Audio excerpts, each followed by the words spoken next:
నమస్తే, నేను మీ కుప్ప పద్మిని. ఇన్నాళ్ళు మీ సపోర్ట్ ని నాకు అందిస్తూ, మీ ప్రేమని నాకు అందిస్తున్న ప్రతి ఒక్కరికి కృతజ్ఞతలు. ఇప్పుడు చూడబోతున్న ఈ వీడియో కూడా ఖచ్చితంగా మీకు ఉపయోగపడుతుంది. లైక్, షేర్ అండ్ సబ్స్క్రైబ్ చేసి మీ ఇష్టాన్ని అలాగే మీ సపోర్ట్ ని నాకు అందించండి. అలాగే ఈ వీడియో పట్ల మీ అభిప్రాయాన్ని కమెంట్ సెక్షన్ లో కమెంట్ చేసి నాకు తెలియజేయండి. నమస్తే. Welcome to our channel. నేను పద్మిని. ప్రస్తుతం మనతో పాటు ప్రముఖ ఆధ్యాత్మికవేత్త, వాస్తు జ్యోతిష పండితులు నిట్కల ఫణిభాస్కర్ శర్మ గారు మనతో పాటు ఉన్నారు. మాట్లాడదాం. నమస్కారం అండి. బాగున్నారండి? నేను బాగున్నానండి. ఈ 17వ తారీఖు వేదమాత గాయత్రీదేవి జయంతిగా జరుపుకునేటటువంటి రోజు. అలాగే కొంతమంది అయితే శ్రావణ పౌర్ణమి నాడు జరుపుకుంటారు. కానీ జ్యేష్ఠ మాసంలో వచ్చేటటువంటి ఈ రోజునే గాయత్రి జయంతిని జరుపుకోవటం అనేది చాలా మంది చేస్తూ ఉంటారు. వేదమాత గాయత్రీదేవి గురించి మాట్లాడుకోవటం ఖచ్చితంగా అమ్మ అనుగ్రహమే. ఒక్కసారి ఆ తల్లి గురించి అలాగే ఎట్లా వినియోగించుకోవచ్చు, అసలు గాయత్రీదేవి పఠం లేని ఇల్లు అసలు ఉండదు. చాలా మంది ఇళ్లలో ఉంటుంది, కానీ ఇవాళ రేపు కొంచెం కనుమరుగవుతోందా అని అనిపిస్తోంది. అలాగే గాయత్రి అర్హత ఉన్న వాళ్ళు, అంటే జంధ్యం వేసుకునేటటువంటి అర్హత ఉన్న వాళ్ళు మరి గాయత్రీదేవికి ఎంత గౌరవంగా ఉంటున్నారు అనేది కూడా ప్రశ్నార్థకమే. ఇత్యాది విషయాలు ఒకసారి మాట్లాడుకుందాం. అమ్మవారి అనుగ్రహం కోసం ఏం చేయొచ్చు అనేది మీ ద్వారా ఒక్కసారి. నిజానికి ముక్తా విద్రుమ హేమనీల ధవళ ఛాయేర్ముఖై స్త్రీక్షణై యుక్తామిందు నిబద్ధరత్నమకుటాం తత్వార్ధవర్ణాత్మికాం గాయత్రీం వరదాభయాంకుశగశాం శుభ్రం కపాలంగదాం శంఖం చక్రమదారవిందయుగళం హస్త్వైర్వహంతీం భజే.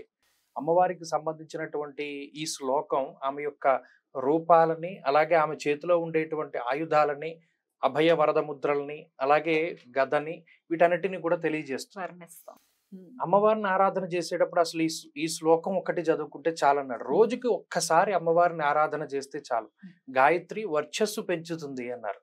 నిజానికి ఉపనయనము అనేటువంటి ఆ కర్మ ఏదైతే ఉన్నదో, పంచదశ కర్మల్లో ఉపనయనానంతరం ఇంకొక జన్మెత్తినట్టు. అప్పటి వరకు ఒక రకమైనటువంటి జీవితం. ఎందుకంటే గాయత్రి శరీరం మీదకి వచ్చిన తర్వాత మనం చేసేటువంటి సంధ్యోపాసన ఏదైతే ఉంటుందో అది మనలో ఉండేటువంటి శక్తిని పెంపొందిస్తూ ఉంటుంది. నిజానికి ఆ గాయత్రి మంత్రం అనేటువంటిది ఈ మధ్య కాలంలో చాలా మంది ఇది కూడా ఒక సమస్య ఉంది.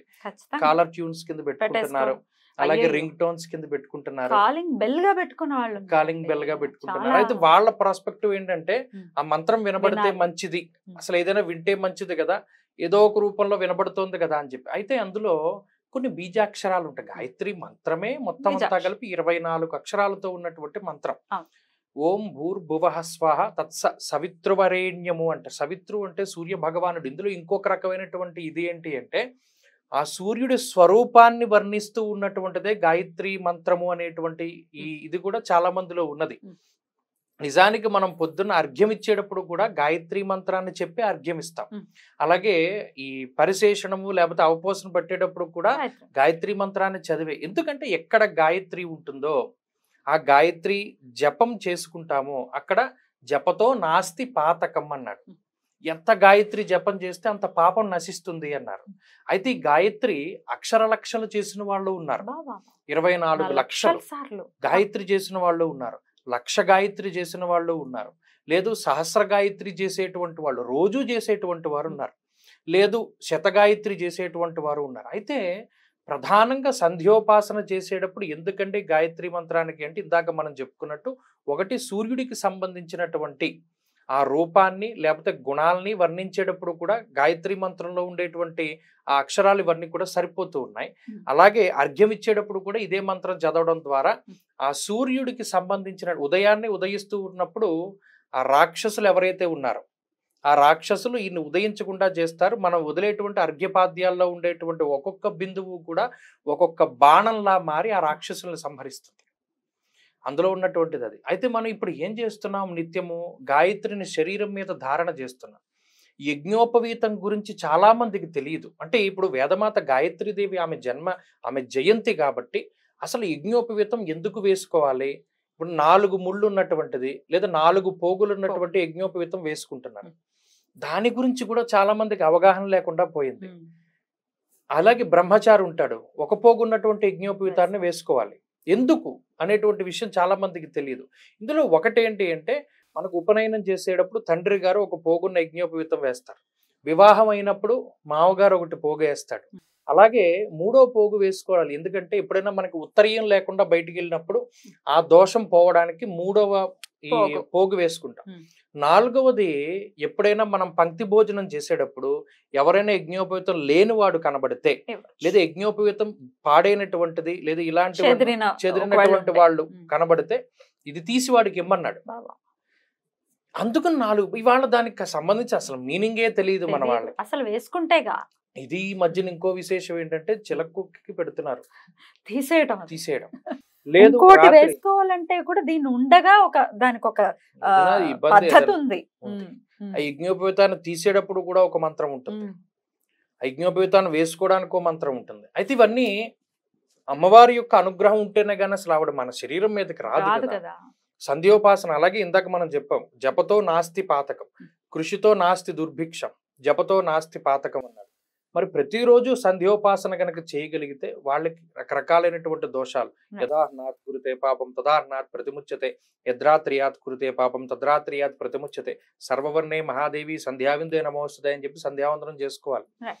అయితే ఇది ఉన్నవాళ్ళు ఒకవేళ వాళ్ళు కొంతమందికి ఉండదు కదా, మరి ఉపనయన సంస్కారం, మరి ఎలా అండి గాయత్రీ దేవి అనుగ్రహం వారు కూడా పొందాలంటే ఏం చేయాలి? వాళ్ళు ప్రత్యేకించి ఎవరి దగ్గరైనా సరే గాయత్రి మంత్రాన్ని ఉపదేశం తీసుకోవచ్చా? కొంతమందిలో గురుముఖత గాయత్రి మంత్రాన్ని చేసేటువంటి వారు కూడా ఈ మధ్యన ఉంటున్నారు.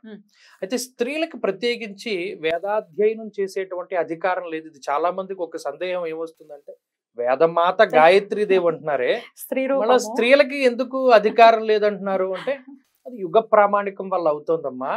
ఆ తల్లితో పోలికేమిటి? లేదు, యుగ ప్రమాణం వల్ల. ఇప్పుడు ఇదివరకు సుఖబ్రహ్మ గారు, ఆయన సుఖ మహర్షి పుట్టాడు అంటే ఎలా పుట్టాడు?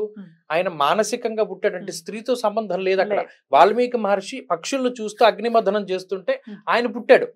మరి ఇప్పుడు అంత తపశ్శక్తి ఎవడుకుంది? లేదు. కేవలం స్త్రీ వల్ల మాత్రమే సంతతి అభివృద్ధి చెందాలి. మరి ఈ మంత్రాలు నాభిలోంచి వస్తాయి. ఆ కేంద్రంగా మంత్రం చదువుతూ ఉన్నప్పుడు ఆ నాభి కింద ఉన్నటువంటి ఈ భాగాలు ఇవన్నీ కూడా అవి ప్రచోదనం అవుతూ ఉంటాయి. ఆ వైబ్రేషన్స్ అనేటువంటి ప్రత్యుత్పత్తి అవయవాల మీద పడుతుంది, సంతతి ఉండదు. అందువల్ల వేదాధ్యయనం వాళ్ళకి చెప్పబడి లేదు. పక్షపాతం ఏం కాదు, ఏమీ లేదు. కాబట్టి ఏంటంటే ఒకవేళ ఇప్పుడు ఇవాళ చక్కగా మనకి రేపు గాయత్రి జయంతి ఉంది, అందరూ కూడా చక్కగా గాయత్రీ దేవిని ఆరాధన చేయవచ్చును. అమ్మవారి యొక్క ఇప్పుడు తాడేపల్లి రాఘవనారాయణ శాస్త్రి గారు లాంటి వాళ్ళు ఏమీ లేకపోతే ఆయన 27 సార్లు లలితా సహస్రనామం చదివాడు. ఆయన గాయత్రీ దేవి పిలిస్తే పలికేది, అంత ఉపాసనాపరుడు, అంత అమ్మవారు ఆయన ఒళ్ళో కూర్చునేది. మరి ఇవన్నీ ఎలా వస్తాయి? భగవంతుడు చెప్పినటువంటి విధానంలో మనం చేసుకుంటూ పోవాలి. అక్కడ ధర్మబద్ధంగా చేయాలి, శాస్త్ర సమ్మతంగా చేయాలి.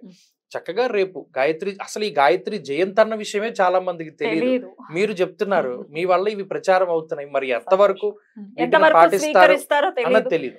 చక్కగా రేపు పొద్దున స్నాన సంధ్యావందనాలు చేసుకుని అమ్మవారి యొక్క కనీసం అమ్మవారి యొక్క ఫోటో దగ్గర ఒక దీపం పెట్టడం, లేకపోతే అమ్మవారి గురించి తెలుసుకోవడము, లేదా ఇందాక మనం చెప్పుకున్నటువంటి ఆ శ్లోకాన్ని అయినా సరే ఒకసారి పఠించడం చేస్తే అమ్మవారి యొక్క అనుగ్రహం కలిగితే ఏమవుతుందండి అంటే, జ్ఞానస్వరూపిణి అమ్మవారు, ఆవిడే జ్ఞానాన్ని ఇవ్వగలుగుతుంది, వర్చస్సు పెరుగుతుంది, అన్ని రకాలైనటువంటి విషయాలు. తప్పకుండా పిల్లలకి అలవరిచి ఖచ్చితంగా అమ్మవారి యొక్క అనుగ్రహాన్ని, ఖచ్చితంగా జ్ఞానాన్ని ఇచ్చేదే గాయత్రీ దేవి కాబట్టి ఖచ్చితంగా చేసేటటువంటి ప్రయత్నం చేసుకుని, అలాగే ఆ రోజున అక్షరాభ్యాసాలు ఇట్లాంటివి కూడా చేయించుకుంటూ ఉంటారు, ఉపనయనాలు కూడా. కానీ ఇప్పుడు మౌఢ్యం ఉంది కాబట్టి చేయకూడదేమో.